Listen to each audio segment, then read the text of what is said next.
पापा ने हमेशा की तरह अपनी बात एक फरमान की तरह सुना दी और तीर की तरह बाहर निकल गए थे। उनके फरमान के अनुसार उनके बड़े भाई यानी ताऊजी के एक दोस्त की बेटी हमारे यहाँ रहने आ रही थी। उसकी यहाँ एक कंपनी में नौकरी लगी थी और कंपनी वाले उसे क्वार्टर दें, तब तक वह हमारे यहाँ रहने वाली थी। मेरे लिए पूरे फरमान में से महत्वपूर्ण बात यह थी कि मुझे अपना एक कमरा उसके लिए खाली करना था, और मम्मी के लिए महत्वपूर्ण बात यह थी कि लड़की विधवा थी। मेरे दोनों कमरे बिल्कुल पास पास और एक जैसे ही थे। एक में मैं अपने ऑफिस की फाइलें और किताबें वगैरह रखता था। पढ़ने लिखने का सारा काम मैं वहीं करता था, और दूसरा मेरा बेडरूम था। मैंने बेडरूम अपने पास ही रखने का निश्चय किया और फाइलें, किताबें वगैरह सब वहां लाकर एक कमरा खाली कर दिया। दिव्या अगले दिन ही आ गई थी। वह मेरी हमउम्र ही थी। एक बार उसे देखते ही चेहरा परिचित सा लगा था, मानो ये आंखें और बाल कहीं देखा देखा सा लग रहा है। पर उससे बात करने पर शीघ्र ही मेरा यह भ्रम दूर हो गया, क्योंकि हमारी यह पहली ही मुलाकात थी। दिव्या ने न केवल बहुत जल्दी अपना कमरा जमा लिया, बल्कि हम घर वालों के दिलों में भी अपने लिए जगह बना ली। वह वाकई बहुत संस्कारी और मधुर स्वभाव की लड़की थी। बातों ही बातों में मैं जान गया था कि वह व्यावसायिक रूप से भी बहुत कुशल थी। मम्मी को उसका विधवा होते हुए भी पाश्चात्य लिबास पहनना अखरा था, लेकिन उसने बातों बातों में मम्मी के मन की यह फांस भी निकाल दी थी। दिव्या ने बताया कि पहले वह साड़ी और सूट ही पहनती थी, पर उनके साथ बिंदी चूड़ी का अभाव तुरंत ही उसके विधवा होने का प्रमाण प्रस्तुत कर जाता, और न चाहते हुए भी उसे लोगों की आंखों में अपने लिए सहानुभूति और बेचारगी के भाव देखने पड़ते थे, जो उस जैसी स्वाभिमानी युवती को कतई गवारा नहीं था। इसलिए उसने पाश्चात्य परिधान पहनने आरंभ कर दिए थे। कम उम्र में इतने बड़े अनुभवों ने उसे जिंदगी के कई छोटे बड़े सबक सिखाकर परिपक्व बना दिया था। हम उसकी भावनाएं समझते थे, इसलिए घर में कोई भी उसके विगत के घाव नहीं कुरेदता था। उसे सम्मान देते देते मैं शायद मन ही मन कहीं उसे चाहने भी लगा था। मम्मी और दिव्या की नजरें ये चाहत के भाव पड़ चुकी थीं, और इससे अपनी असहमति भी वे समय समय पर जाहिर कर देती थीं। मसलन दिव्या की मौजूदगी में ही मम्मी मेरी शादी का जिक्र छेड़ देती थीं। अब तो घर में बहू आ ही जानी चाहिए, हमारे पास नामी ग्रामी घरानों से रिश्ते आ रहे हैं। बेटी, तू ही इसे समझा कि समय रहते उनमें से कोई चुन ले, और हाँ, तेरी जान पहचान में भी कोई करण के लायक हो तो हमें जरूर बताना।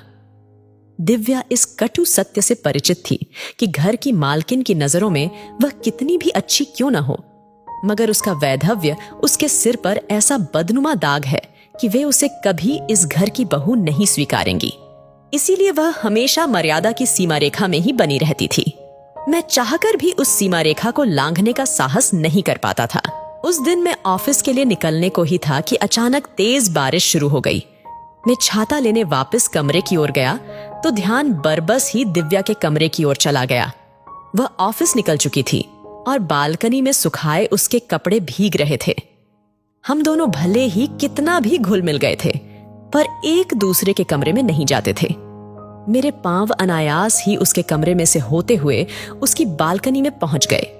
मैंने फटाफट सारे कपड़े उठा लिए और उसके कमरे में लाकर फैलाने लगा। इस उपक्रम में तकिया हटाया तो उसके नीचे दबे कुछ पन्ने स्वतः ही फड़फड़ाकर उड़ने लगे। उन्हें झुककर उठाने लगा तो लगा बिजली के नंगे तार से छू गया हूं। पास रखी कुर्सी पकड़ न ली होती तो गिर ही जाता। वे खत थे, मेरे अपने हाथों से लिखे गए खत। ये खत इस लड़की के पास कहां से आए? ये तो मुझसे विक्रम ने लिखवाए थे, अपनी मंगेतर के लिए। अपनी मंगेतर मतलब दिव्या विक्रम की विधवा है। विक्रम मतलब विक्रम अब इस दुनिया में नहीं है। Oh no! मैंने कांपते हाथों से खत वापस तकिए के नीचे दबा दिए। मैं अपने चकराते सिर को थामे बाहर निकल आया था। घर से ऑफिस तक के रास्ते में विगत का घटनाक्रम तेजी से मेरी आंखों के सम्मुख सिनेमाई रील की भांति घूमता रहा। विक्रम और मैं कॉलेज में अच्छे दोस्त थे। मैं पढ़ाई में बहुत अच्छा था और वह काम चलाऊ नंबरों से पास हो जाता था।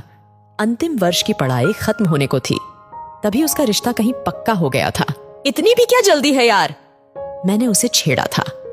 लड़की के माँ पिता नहीं हैं और मामा जल्द शादी कर निपटाना चाहते हैं, विक्रम ने स्पष्ट किया था। वैसे इतना तो मैंने भी मन ही मन अनुमान लगा लिया था कि कोई मजबूरी में ही यह रिश्ता तय हुआ होगा, क्योंकि विक्रम की तो अभी नौकरी भी नहीं लगी थी, जबकि मेरा कैंपस इंटरव्यू में चयन हो गया था। एक दिन विक्रम थोड़ा मायूस सा मेरे पास आया था। उसे अपनी मंगेतर को प्रभावित करने के लिए एक खूबसूरत सा प्रेम पत्र लिखना था। इसकी क्या जरूरत आ पड़ी?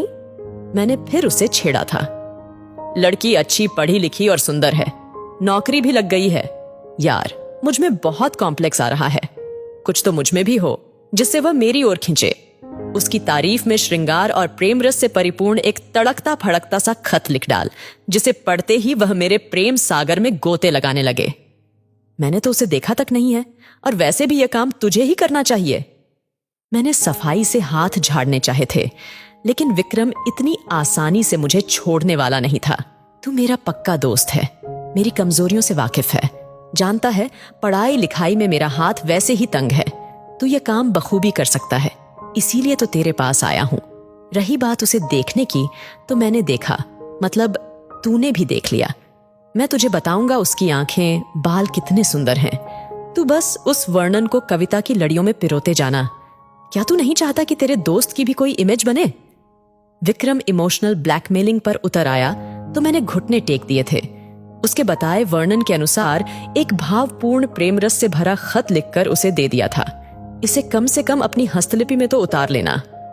मेरा क्या दिमाग खराब है जो इतने मोती जैसे अक्षरों को ठुकराकर अपनी मक्खी की टांग जैसी राइटिंग में खत उतार कर भेजूंगा।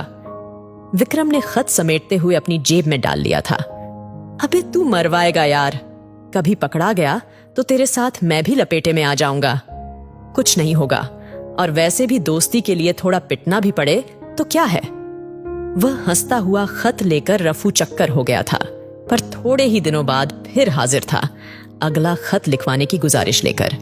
मैं साफ मुकर गया था, पर उसके तरीके बड़े अजीब थे। एक खत ने ही जादू कर दिया है उस पर। देख क्या जवाब आया है। उसने होने वाली बीवी का खत मेरे सामने खोलकर रख दिया था, पर मैंने तुरंत नजरें घुमा ली थी।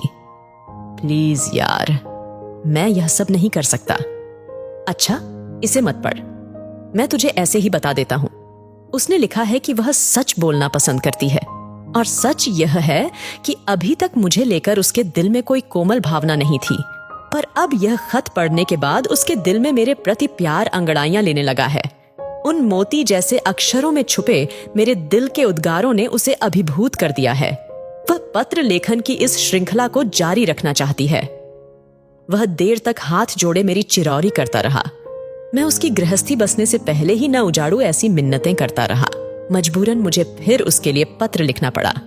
4-5 पत्र मजबूरन लिखते हुए मुझे महसूस होने लगा कि अब मैं खुद ही इसमें रुचि लेने लगा हूं। हर खत के जवाब की शायद उससे ज्यादा मैं उत्कंठा से प्रतीक्षा करने लगा हूं। मेरी कल्पना में मेरी कविता साकार होने लगी थी, और मैं भावों में डूबता उतरता उसके लिए लिखता चला गया था। 25 पत्रों की वह श्रृंखला विक्रम के विवाह के साथ ही थमी थी।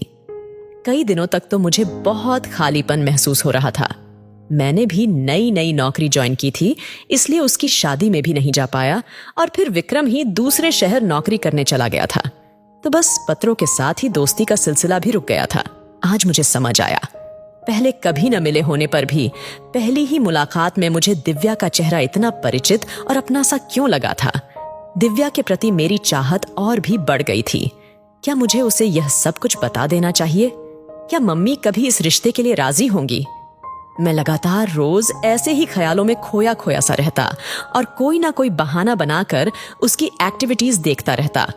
कुछ समय तक अभी इस ऊहापोह से निकल भी नहीं पाया था कि सिर पर एक और संकट मंडरा उठा। पापा एक दुर्घटना में बुरी तरह घायल हो गए।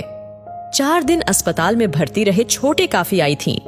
कई दिनों तक भर्ती रहने के बाद अचानक ही वे चल बसे। हमारी तो दुनिया ही उजड़ गई थी।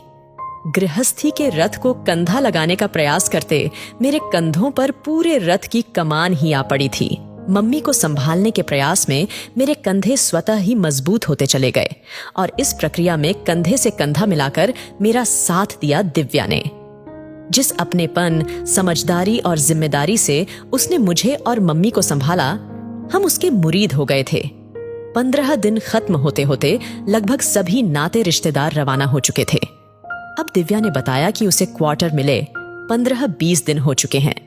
अब हमें और कष्ट न देकर जाना चाहती है। यह सुनकर मम्मी से रहा न गया, वे उससे वहीं रुक जाने की मिन्नतें करने लगीं। मैं भी कातर नजरों से उसे ही ताक रहा था। दिव्या को पिघलना पड़ा। वह कुछ दिन और रुकने को तैयार हो गई। वक्त के साथ वैधव्य को लेकर मम्मी की धारणा बदलती चली गई। दिव्या हर वक्त चट्टान की तरह उनके साथ बनी रहकर उनका मनोबल बनाए रखती। मम्मी का फिर से मुझ पर शादी के लिए दबाव बढ़ने लगा था। हाँ, उनके सुर अवश्य कुछ बदल गए थे। तू जिस लड़की को चाहता है उसी से ब्याह कर ले, पर शीघ्र कर ले। मैं अब ज्यादा दिन तक जिंदा नहीं रह सकूंगी। एक दिन मौका पाकर दिव्या ने भी मेरी क्लास ले ली। तुम शादी के लिए हाँ क्यों नहीं करते? आंटी, बेचारी की कब से इच्छा है। ऐसे बिना जाने पहचाने कैसे किसी के साथ जीवन भर के लिए बंधा जा सकता है? मुझे तो विवाह की यह रीत ही समझ नहीं आती। देखने सुनने में जितना अजीब लगता है, असल में वैसा है नहीं। मेरे साथ भी ऐसा ही हुआ था। जब विक्रम से रिश्ता तय हुआ, मैं उसके बारे में कुछ भी नहीं जानती थी। तुम्हारी तरह ही सोचती थी कि कैसे एक अनजान इंसान के साथ पूरी जिंदगी काटूंगी। फिर पता है क्या हुआ? हमारे बीच खतों का कुछ ऐसा सिलसिला चल निकला कि बिना मिले ही हम एक दूसरे को इतना समझने चाहने लगे जैसे पिछले कई जन्मों से एक दूसरे को जानते हों। सच, उसके खत इतने भावपूर्ण और उन्मादी होते थे कि पढ़कर एक नशा सा छाने लगता था। शादी के बाद मैंने 1-2 बार उसे छेड़ा भी कि अब वह वैसे रसपूर्ण खत नहीं लिखता। तुम सामने तो हो, किसे लिखें? वह तुनक कर बोला था। अच्छा, वैसी मीठी बातें बोल ही दिया करो। तुम्हें मेरे प्यार पर भरोसा नहीं है दिव्या। हर चीज कहकर या लिखकर ही बतानी पड़ेगी।